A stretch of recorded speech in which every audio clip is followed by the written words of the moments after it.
Our Bible word is Philippians 2 verses 3 to 4. Let nothing be done through selfish ambition or conceit, but in lowliness of mind let each esteem others better than himself. Let each of you look out not only for his own interests, but also for the interests of others. So Philippians was an epistle written by the Apostle Paul, also from captivity. And again, there were 4 captivity epistles. There's Philemon, there's Ephesians, there's Colossians, and also Philippians.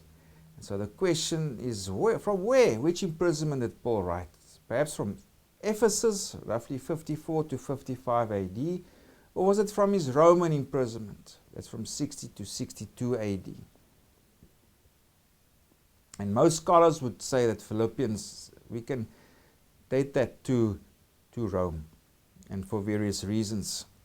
For example, Paul mentions a praetorium in chapter 1 verses 13, and that could refer to the imperial bodyguard in Rome, because outside of it, it would refer to the main camp in an army camp that's outside of Rome, or it could refer to the residence of a procurator or prefect outside. So maybe some scholars argue, well, maybe Paul wrote it from Caesarea, where he was imprisoned also for about a year or 2. But the distance to travel for the letter carrier back and forth, as we shall see, and news that happened is too far to go to Caesarea. So we probably have to do here with the imperial bodyguard. And Paul also mentions those from Caesar's household in chapter 4 verses 22. In other words, Christians who were actually working in the imperial service for the emperor himself. And scholars also argue this is maybe written towards the end of Paul's Roman imprisonment, towards the end of that period, 60 to 62 AD, because at least 4 journeys had to take place between Paul or where Paul was imprisoned, and the people of Philippi. The reason why I say about these journeys back and forth is because there was an Epaphroditus who traveled to Paul in prison, and he took probably some money for Paul to help support him while he's in prison. Remember, at this stage, as a prisoner, the governing authorities didn't worry about giving you food or water or whatever. But Epaphroditus actually arrived at Paul. And so again we must ask, where did Epaphroditus go? Did he go to Rome? Or did he go to Ephesus? What imprisonment are we dealing here? And most likely it refers to Rome. If we go there, if we read in chapters 4 verses 18, Paul speaks of this gift that were brought by the Philippians. He says, "Indeed, I have all and abound. I am full, having received from Epaphroditus the things sent from you, a sweet-smelling aroma, an acceptable sacrifice, well-pleasing to God." So, Epaphroditus, or the Christians in Philippi, heard Paul was in prison. And what happened was, after that, Epaphroditus traveled from Philippi and handed the gift to Paul, as we just read. And then, but Epaphroditus also got sick on his journey.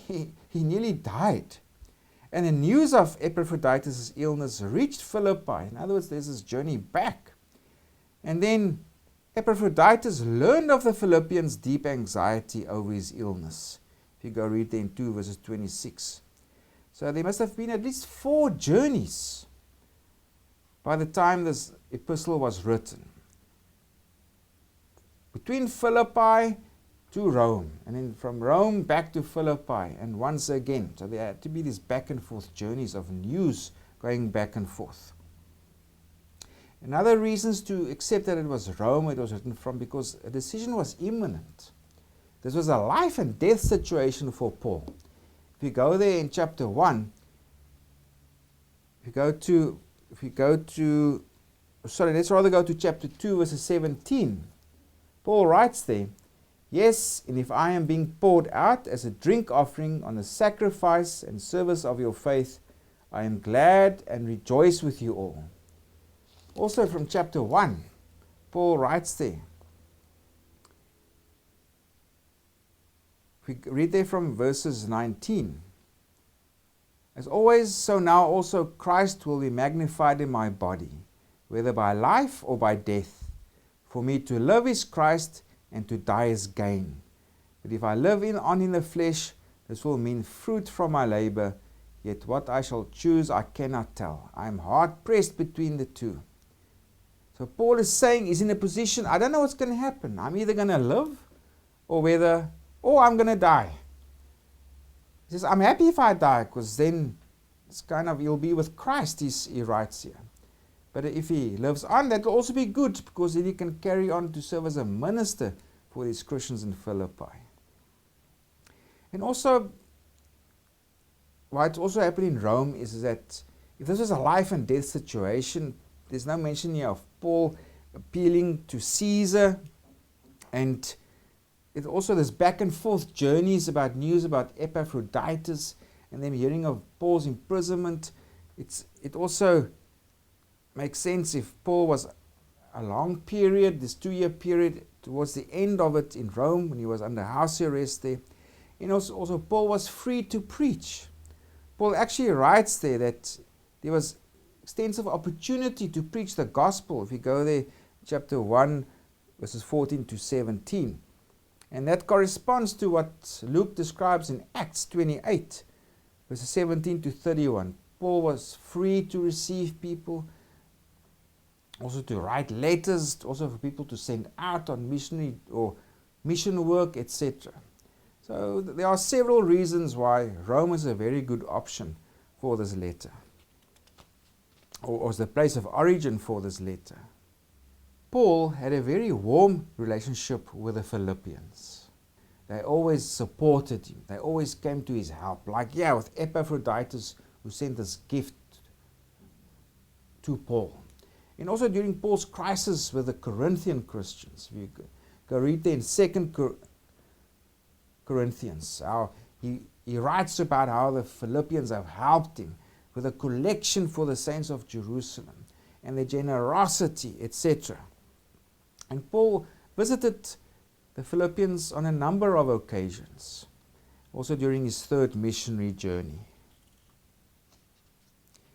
So, why did Paul write? Well, he's now sending Epaphroditus back. Epaphroditus brought the gift. He got very ill, but he made it, he survived, and it also provides an opportunity for him to carry the letter. And Paul also expresses his thankfulness for the support of the Philippians. And also because Epaphroditus had fallen ill, he wants to send him back as soon as possible, also that he can get home, and also knowing that he's in good health. Now, of course, Philippians were concerned of Paul's welfare. They know he was imprisoned, he was in trial, and Paul wants to let them know about his present situation. Another purpose is that there were Jewish missionaries who came there, and Paul attacks them very strongly if you go there in chapter 3, because they believed in circumcision and etc. And Paul also warns these Christians, beware of these Jewish missionaries, let them not corrupt the gospel. And so he also writes this letter to give them exhortation. Specifically, we have this exhortation in chapter 1 verses 27 to 2 verses 18, because it appears there were internal rivalries and disputes, not massive, but there's something's going on there, and Paul just addresses it. And there's also opposition from enemies. If you go there, chapter 1 verses 27 to 28. So Paul exhorts them, remain united, stand united in the face of all this opposition, and have courage. And also stand united in the face of these Jewish missionaries who want to come here and upset the gospel, etc. So this is Paul, probably in Rome, and from Philippi, Epaphroditus brought him a gift from the Philippian Christians, And now after quite a long period, it would seem, he's now sending Epaphroditus back with news of his status, or where he is in his imprisonment, and also to warn them against these other Jewish missionaries, and also for Epaphroditus to return home, and also to be in a state of health, and above all also to remain united. Live as Christians have been called to live. So now our Bible word forms part of a long exhortation. We find that in chapter 1 verses 27 to 2 to verse 18. It's about conduct worthy of the gospel. And it begins with this word, only let your conduct be worthy of the gospel of Christ, so that whether I come and see you or am absent, I may hear of your affairs, etc. But it's about conduct worthy of the gospel. In the face of opposition, there first verses 27 to 29, this is opposition from outsiders in Philippi, who is harassing and persecuting these Christians. And now Paul addresses also this hint of internal divisions, and that's our immediate textual unit. That's chapter 2 verses 1 to 4. That's a call for unity and mutual consideration. But that's an extension of this, that your conduct be worthy of the gospel. And let's go to verses 1. Therefore, if there is any consolation in Christ, if any comfort of love, if any fellowship of the Spirit, if any affection and mercy. So if there's any of these things, actually they are there. That's the implication. That's what Paul is writing, because this is what the Christians have already experienced. This is what they have already received from God through Christ, are all these things: consolation, comfort, fellowship of the Spirit, affection, mercy. It's there. Okay? And in verse 2, Paul writes, fulfill my joy by being like-minded, having the same love, being of one accord, of one mind. So they will make Paul's joy complete, and also they must share one intent and disposition. They must share the same goal, the same love, the same spirit. So this is plea for unity. Now we come to our Bible word.